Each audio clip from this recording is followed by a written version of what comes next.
Appuntamenti in agenda per mercoledì 21 settembre. Secondo appuntamento in ASL 4 per la giornata mondiale per la sicurezza dei pazienti. Dalle 9 alle 15 all'ospedale di Sestri Levante sarà a disposizione un medico per approfondire il tema della terapia farmacologica. A Chiavari è possibile visitare le sale del Museo Diocesano di Arte Sacra, aperto dalle 10 alle 12 in piazza Nostra Signora dell'Orto. A Rapallo apertura straordinaria della ciclofficina della FIAB Tigullio, volontari a disposizione dalle 16 alle 20.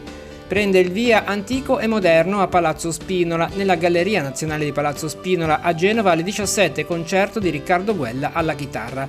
E continua a Santa Margherita Ligure il Sibelius Festival alle 18 a Villa Durazzo, concerto del trio composto da Mario Cabotta al flauto, Flaminia Zanelli alla viola e Anna Livia Walker all'arpa.